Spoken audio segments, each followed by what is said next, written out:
Since you acted on the princess's orders and had no choice, you'll be spared death slap. Yourself 40 times. That is all you have to say. What else? Did you expect me to apologize? You should be apologizing to me, Isabella. Drop that scheming look. You only get away with this because I spoiled you.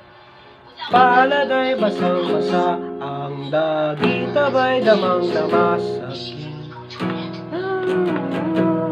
Punong-puno ng pananabik kapalalim sa aking bawat pahinga. Nakatitig lang sa iyo, naglakad ka ng dahan-dahan sa pasilyo tungo sa altar ng simbahan.